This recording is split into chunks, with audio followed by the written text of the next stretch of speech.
So this is UPSC. इसके अलावा और देखिए 2020, 21, 22, 23 हर साल ये तो मॉनेटरी पॉलिसी से क्वेश्चन पूछ रहे हैं। Is monetary policy that important? Yes. एक आपको थंब रूल बता देता हूं इकोनॉमिक्स का या फिर सिंपल यूपीएससी का। Anything that impact a common man, right, is UPSC's favorite.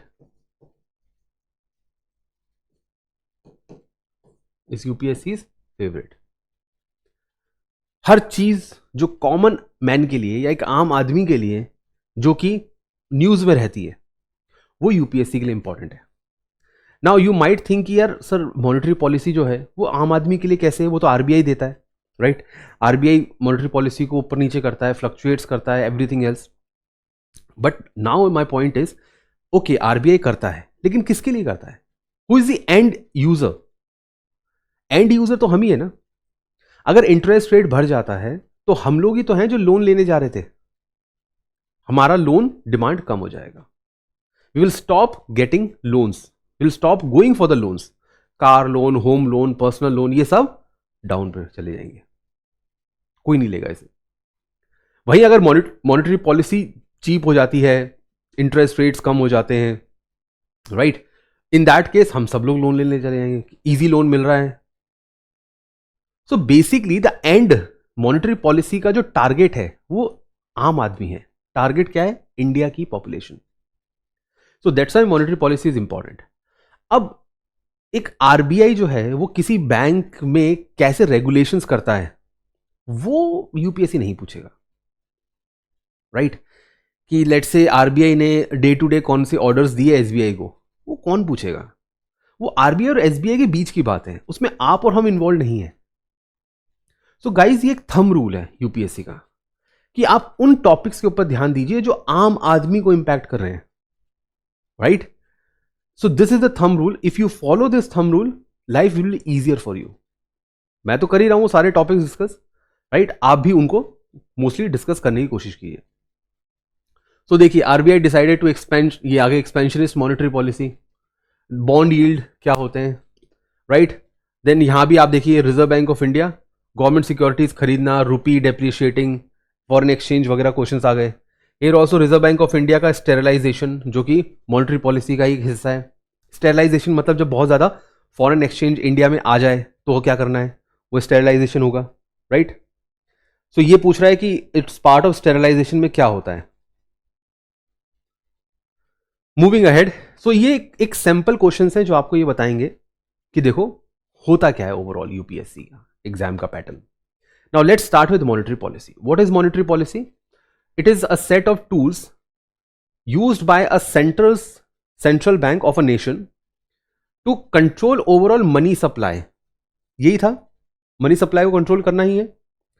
And provide economic growth, employ strategies such as revising the interest rate and changing the reserve requirements.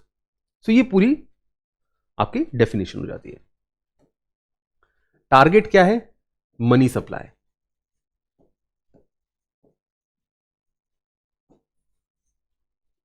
एक छोटा सा एग्जांपल लीजिए। Let's say there is a parents and a child, ठीक है, mummy papa हैं और बेटा है, बेटा बेटी जो भी है। अब मम्मी पापा ने उनको बच्चे को 100 रुपए की पॉकेट मनी दी इस महीने की कि भाई ये 100 रुपए हैं या फिर 500 रुपीज जो भी है, they give that to a child as a pocket money. अब बच्चे ने जाके पहले ही दिन सारे के सारे पैसे खाने पीने पे खर्च कर दिए। वो अपने स्कूल गया, वहां पे उसने बर्गर खरीद लिया या वो मैकडोनल्ड चला गया, वॉटेवर, उसने फर्स्ट डे सारे के सारे पैसे खर्च कर दिए। अब अगले दिन वो फिर आ गया पेरेंट्स के पास कि मुझे फिर से पैसे दे दो, मेरे तो खर्च हो गए, मैं पूरा महीना कैसे निकालूंगा। पेरेंट्स ने फिर से उसको 500 रुपये दे दिए। वो फिर से गया, उसने फिर वही चीज कर दी। कुछ दिनों बाद पेरेंट्स को पता चलता है कि भाई ये हमारा जो बेटा है या हमारी जो बेटी है ये बहुत ज्यादा खर्चा कर रहे हैं, इससे पेरेंट्स को भी नुकसान है, बच्चे को भी नुकसान है, उसकी हेल्थ खराब हो रही है।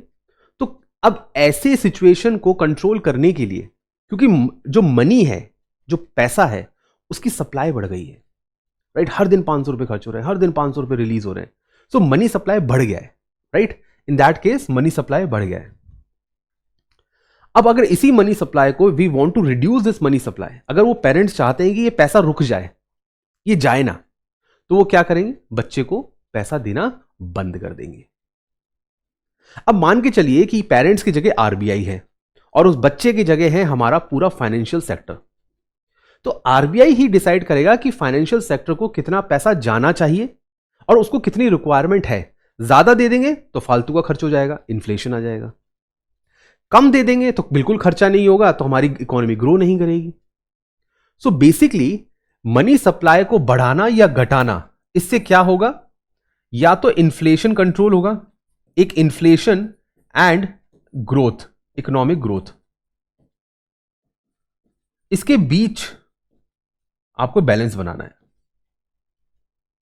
आरबीआई को मनी सप्लाई को इस तरह से कंट्रोल करना है, ट्विस्ट करना है, मोल्ड करना है, राइट, मॉड्यूलेट करना है, so that there is a balance between inflation and economic growth.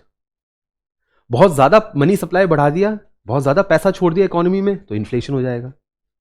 अगर बहुत ज्यादा पैसा रोक लिया, they stop giving the money supply, then economic growth पे इंपैक्ट आ जाएगा। तो दोनों में एक बैलेंस बनाना है, और वो बैलेंस कैसे बनेगा, वही सारा खेल मॉनेटरी पॉलिसी है। सो दिस इज मॉनेटरी पॉलिसी, और इस डेफिनेशन में आपको यही मिलेगा। देखिए, ये डेफिनेशन आपको किसी बुक में नहीं मिलेगी, राइट। ये डेफिनेशंस बुक्स पे नहीं मिलती हैं, और ना ही आपको ये चीजें बेसिकली गूगल पे मिल जाएंगी। ये सही है, इसमें सारे डायमेंशंस आ गए, इसको एक बार देख लेना। हालांकि डेफिनेशन तो यूपीएससी नहीं पूछेगा, ये फाउंडेशन का काम है, एंड आपका all of you may have already studied the basics. अब मॉनेटरी पॉलिसी ड्यूरिंग इन्फ्लेशन क्या होता है, जब इन्फ्लेशन है, महंगाई है, जब बच्चा है वो हर दिन पैसा खर्च करते जा रहा है। Now in that case how government of India, और sorry how RBI is going to start, और how RBI is going to deal, क्या करेगा आरबीआई। सबसे पहले it will raise a policy rate. ये क्या है, इंटरेस्ट रेट्स। इंटरेस्ट रेट कम बढ़ाते ही क्या हो जाएगा, कॉस्ट ऑफ कैपिटल हाई हो जाएगी, वो जो पैसा अब इकोनॉमी में जा रहा है वो महंगा हो जाएगा। Banks will be borrowing from RBI at a higher rate of interest, banks will also receive higher returns on their deposit with RBI. So banks अब महंगा पैसा ले रहे हैं आरबीआई से, ठीक है। ये साइकिल मैंने आपको कल भी समझाई थी। The money flows from RBI to SBI to consumer, right. If अगर यहां पे महंगाई, अगर यहां पर इंटरेस्ट बढ़ जाता है, तो एसबीआई वही का वही इंटरेस्ट बर्डन किसके ऊपर डाल देगा, कंज्यूमर के ऊपर। भाई एसबीआई क्यों उस बर्डन को लेगा, उसने कंज्यूमर के ऊपर डाल दिया, तो कंज्यूमर ने लोन लेना बंद कर दिया क्योंकि इन्फ्लेशन था। So this is what it is, right. So monetary policy में क्या होगा, इंटरेस्ट रेट बढ़ा दी जाएगी। This is known as contractionary, इसको कॉन्ट्रैक्ट करना है, ठीक है। This is known as dear monetary policy, dear. इसके बाद banks would forward the higher interest rate to the consumer, वो अपना ही इंटरेस्ट रेट कंज्यूमर को शिफ्ट कर देगा, जैसा मैंने अभी बताया। फाइनली हायर इंटरेस्ट रेट से क्या होगा, कंज्यूमर मार्केट में जाके चीजें खरीदना बंद कर देगा। दैट्स इट, यही होता है इन्फ्लेशन में। लेकिन पॉइंट इज कि आरबीआई को कैसे पता चलेगा कि कब करना है। एक just for a minute, just think about it कि व्हेन विल आरबीआई नोज कि we have to start changing the interest rate. वो कौन सा इन्फ्लेशन का लेवल है जब आरबीआई ये स्टार्ट करेगा, 2% पे, 4% पे, 10% पे, 20% पे, या 0% पे। कब ये माना जाएगा कि इन्फ्लेशन जो है वो आउट ऑफ कंट्रोल हो रहा है। ये डिसाइड होता है मॉनेटरी पॉलिसी कमिटी से, राइट। हम उसके ऊपर भी आएंगे, उससे पहले हम ये देखते हैं कि इन्फ्लेशन में तो इंटरेस्ट रेट बढ़ा दी जाती है, लेकिन अगर वहां पर इन्फ्लेशन नहीं है और रिसेशन है, रिसेशन का मतलब होता है कि इकोनॉमिक ग्रोथ कम हो गई है, अब आपको इकोनॉमिक ग्रोथ बढ़ाना है। अभी मैंने बताया था मॉनेटरी पॉलिसी जो है उसके दो ऑब्जेक्टिव्स हैं, या तो इन्फ्लेशन को कंट्रोल करना या इकोनॉमिक ग्रोथ को बढ़ाना, राइट। यहां पे लिखा भी है इकोनॉमिक ग्रोथ को करना या फिर आपके इन्फ्लेशन को कंट्रोल करना। सो इन दिस केस इसे कहते हैं हम रिसेशन के ड्यूरिंग मॉनेटरी पॉलिसी कैसे होगी? In this case they will reduce the policy rates, interest rate कम कर दिया जाएगा। इंटरेस्ट रेट कम करा तो एसबीआई भी अपना इंटरेस्ट रेट कम कर देगा, तो अल्टीमेटली कंज्यूमर को भी इंटरेस्ट रेट कम मिलेगा। Consumers will have more loan in their pocket, ज्यादा से ज्यादा लोन ले पाएंगे, क्योंकि वो ज्यादा से ज्यादा लोन ले पाएंगे तो वो डिमांड को ऊपर बढ़ाएंगे।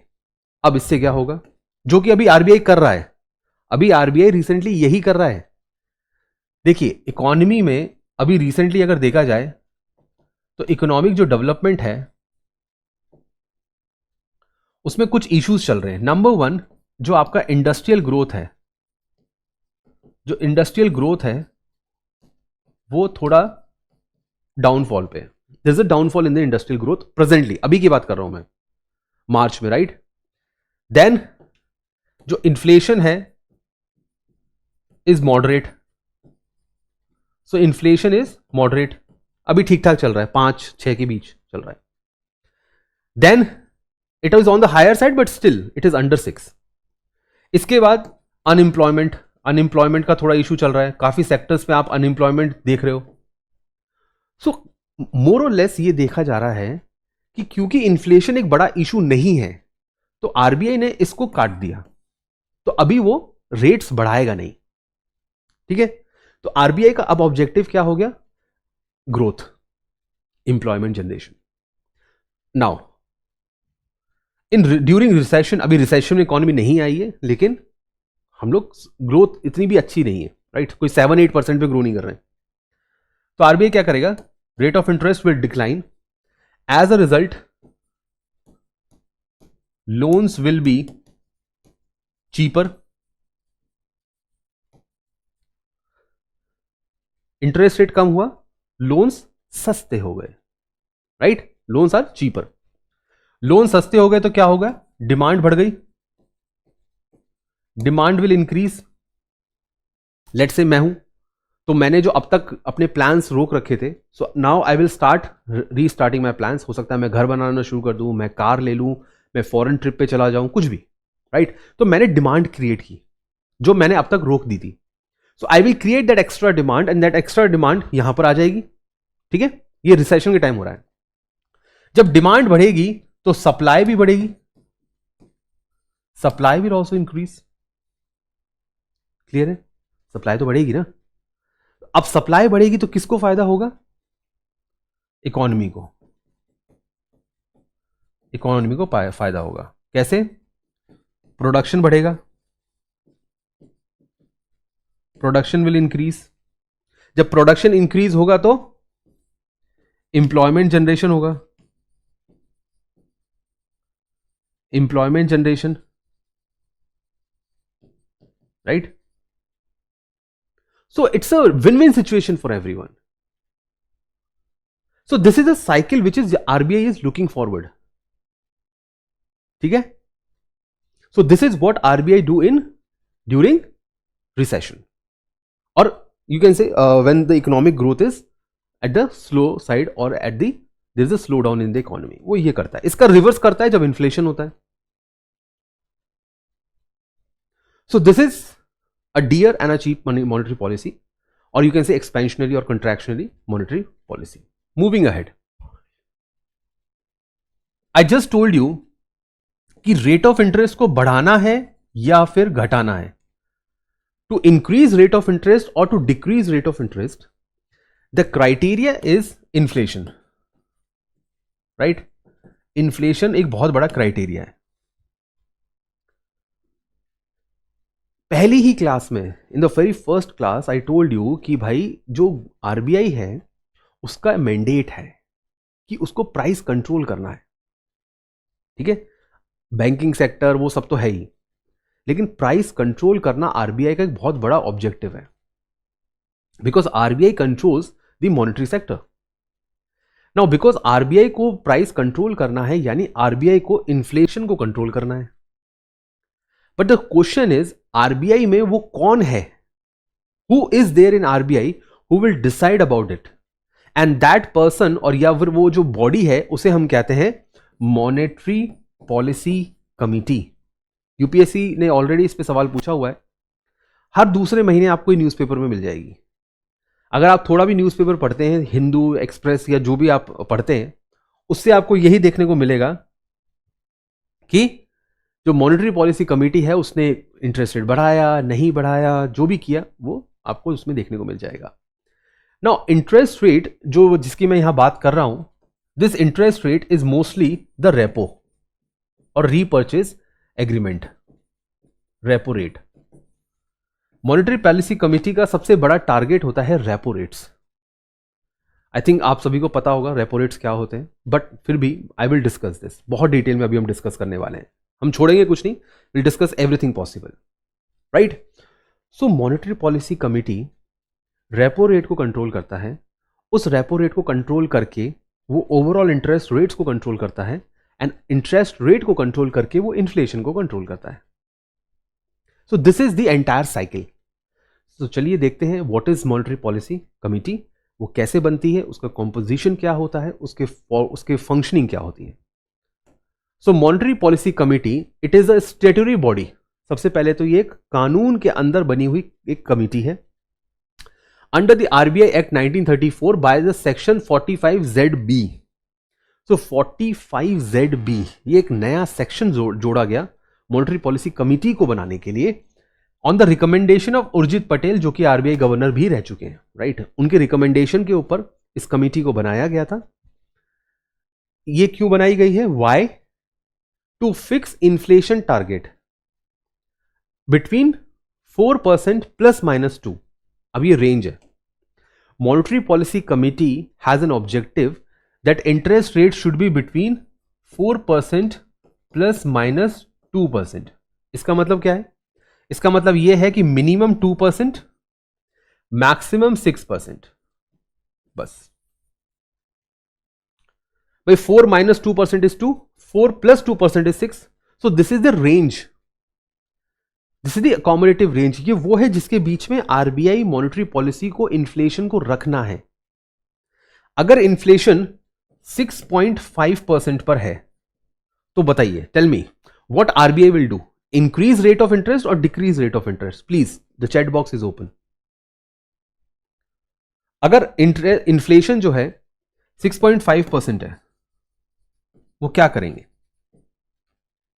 What they will do?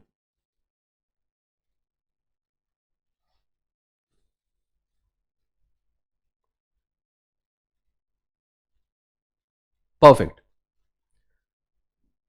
Brilliant.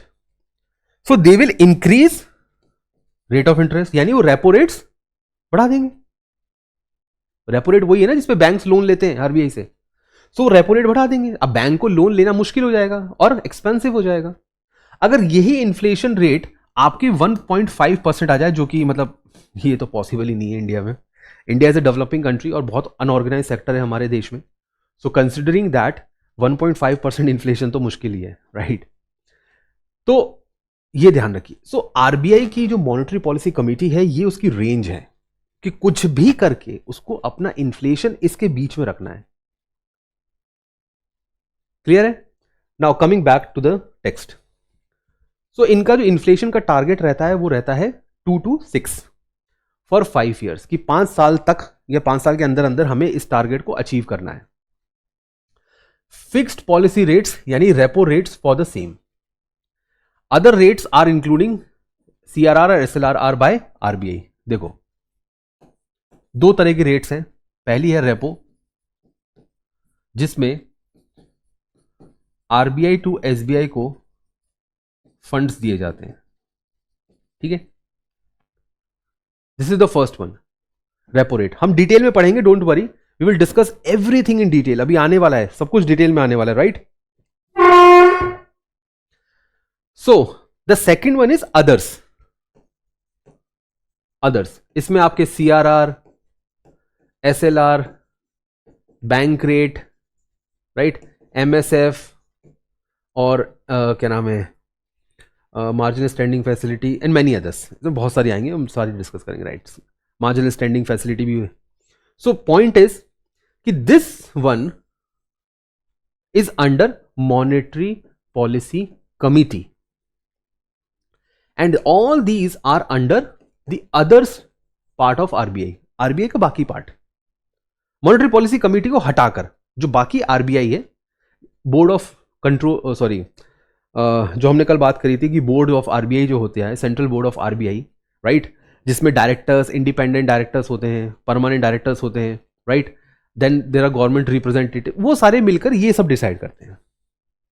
But when it comes to repo rates on regular basis, वो ये डिसाइड करता है मॉनेटरी पॉलिसी कमेटी। ये याद रखना। कॉम्पोजिशन, राइट, अच्छा, all the decisions of monetary policy are binding on the RBI, RBI को follow करना पड़ेगा। नाउ कॉम्पोजिशन क्या है? There are 6 members, 3 RBI member, 3 government representative. Why government representative? Basic सा लॉजिक है भाई। द क्वेश्चन इज कि if RBI wants to do something, why government is interfering? भाई गवर्नमेंट ने क्यों अपने 3 आदमी भेज दिए? The reason is that even government wants to take participate, because भाई वोट किसको मिला है? गवर्नमेंट को ना। Who is the sovereign? Government. So government also has the financial responsibility to the people of India. भाई हमारी सरकार की भी तो जिम्मेदारी है कि महंगाई को कम करे, तो गवर्नमेंट के भी रिप्रेजेंटेटिव होते हैं। बट प्लीज रिमेंबर, ये जो 3 गवर्नमेंट के रिप्रेजेंटेटिव है, 3 members nominated on the recommendation of the committee headed by cabinet secretary. ये कोई ऐसे ही लोग नहीं है, right. These 3 members who are represented, who are nominated by a committee of cabinet secretary. Cabinet secretary India का highest IAS officer होता है, ठीक है। उसकी एक कमिटी के द्वारा ये 3 सेलेक्ट किए जाते हैं। These 3 आर मोस्टली या तो कोई इकोनॉमिक्स के प्रोफेसर होंगे, राइट, इकोनॉमिस्ट होंगे, या IMF, वर्ल्ड बैंक जैसी जगह उन्होंने काम किया होगा, या फिर वो आरबीआई के ही रिटायर्ड मेंबर्स हो सकते हैं, आरबीआई के दूसरे मेंबर्स हो सकते हैं, किसी बैंक का सीईओ हो सकता है, लेट्स से एसबीआई का चेयरमैन रिटायर्ड, उसको ले लिया। तो मतलब कोई एक ऐसा इंसान जिसके पास बहुत एक्सपीरियंस हो इकोनॉमिक्स का, ठीक है। यहां पर MBA IIT वगैरह नहीं चलेगा, यहां पर इकोनॉमिक्स का ही एक्सपीरियंस चाहिए, राइट। सो 3 वो लोग हो गए, बाकी 3 आरबीआई के खुद के लोग हो गए। सबसे पहले तो गवर्नर, वो तो होगा ही ऑब्वियसली। फिर एक डेप्यूटी गवर्नर जो मॉनेटरी पॉलिसी देखता है ऑलरेडी, राइट। कल मैंने आपको बताया था आरबीआई में 1 गवर्नर और 4 डेप्यूटी गवर्नर तक हो सकते हैं, 4 इज द मैक्सिमम। उनमें से किसी एक को मॉनेटरी पॉलिसी का हेड बना दिया जाता है, वो एक आदमी यहां पर आ जाएगा। Then official nominated by the central board. वो जो सेंट्रल बोर्ड होता है जिसमें वो 5 + 16 21 लोग होते हैं, कल भी हमने उस पर चर्चा की थी, उनमें से किसी एक को भी बुला लिया जाएगा। सो 3 तो आरबीआई के लोग हो गए, 3 गवर्नमेंट के रिप्रेजेंटेटिव्स हो गए, राइट। देन 4 साल के लिए बनती है, रीअपॉइंटमेंट नहीं होगा। अभी रिसेंटली 3 लोगों को गवर्नमेंट ने अपॉइंट किया है। डिसीजंस में देखो, जो गवर्नमेंट आरबीआई के लोग हैं वो तो ऑटोमेटिकली आ ही जाएंगे। जो गवर्नमेंट के 3 लोग हैं वो 4 साल के लिए आएंगे, लेकिन रीअपॉइंटमेंट नहीं होता है। क्या जिंदगी भर यही काम करते रहेंगे? Decision making through majority vote. अब मेजॉरिटी वोट क्या होगा? ऑब्वियसली 6 लोग हैं, राइट। तो मेजॉरिटी के लिए 4 तो चाहिए। अगर if all 6 of them are present, you need, right, 4 to be on their side. Casting vote अगर टाई हो जाता है, 3/3 हो जाता है, तो कास्टिंग वोट गवर्नर को रहेगा। अब ये 3/3, 4/2 ये क्या है? Let's say the question to the monetary policy is increasing repo, ठीक है। ये प्रपोजल आता है कि वी शुड इंक्रीज रेपो। अब वोटिंग होती है, 4 पीपल से यस, 2 पीपल से नो, कि नहीं नहीं रेपो नहीं बढ़ाना है, अभी जरूरत नहीं है, ठीक है। तो रेपो बढ़ जाएगा बिकॉज मेजॉरिटी विंस, यहां पे मेजॉरिटी जीत गई। This is case 1। Now let's take second case. Second case में 3 ने कहा यस और बाकी 3 ने कहा नो। अब ये तो प्रॉब्लम हो गई। Now in this case, in case of tie, यहां पर गवर्नर को पावर है and governor will be able to vote. वो किसी को भी फेवर कर सकता है, यस और no, and that is the reason of casting vote. Clear है? कास्टिंग वोट की यूजुअली जरूरत नहीं पड़ती है, right, there is no need for casting vote, but फिर भी इन केस अगर 3/3 ही हो जाए तो ठीक है, we can't do anything, right. Then they meet at least 4 times in a year, ये लिखा हुआ है सब। ये आरबीआई के 1934 एक्ट के सेक्शन 45ZB में लिखा हुआ है कि इनको साल में 4 बार at least they should meet 4 times in a year, और अगर वो नहीं मिलते हैं तो उनको बताना पड़ेगा। बट यूजुअली क्या होता है, ये 6 बार मिलते हैं, दे मीट एवरी 2 मंथ्स। 4 बार मिलना था मिनिमम, वो 6 बार, और already they easily meet 6 times. The most important point is, अगर if RBI is not able to control inflation, what if RBI inflation control ही नहीं कर पा रहा है, इन्फ्लेशन 8% हो गया है, 9% हो गया है, 10% हो गया है, जो कि मनमोहन सिंह गवर्नमेंट में हो गया था, राइट। 2011 से 2013 का अगर आप डेटा देखेंगे तो इन्फ्लेशन वॉज वेरी हाई। हो सकता है most of you were in school at that point of time. तो उस दौरान इन्फ्लेशन बहुत हाई था, राइट। तो आज की गवर्नमेंट का इन्फ्लेशन तो कुछ भी नहीं है। तो आरबीआई कहता है कि RBI should provide explanation to the government of India that why RBI is unable to control the inflation. RBI को लिखित में, इन रिटन, गवर्नमेंट को बताना पड़ेगा कि वो पिछले 9 महीनों में, यानी 3 क्वार्टर्स, वो पिछले 9 महीनों में इन्फ्लेशन को कंट्रोल क्यों नहीं कर पा रहा है, right. So it is accountable, accountability होती है। सो this is your entire monetary policy committee. ये डिसाइड करती है रेपो रेट्स बढ़ाना है, घटाना है, कैसे बढ़ाना है, कब बढ़ाना है, मेजॉरिटी वोटिंग से होता है, कास्टिंग वोटिंग से होता है, और जो भी ये कहेगी कि बढ़ाना है या घटाना है, उस आरबीआई को मानना पड़ेगा, इट इज मैंडेटरी।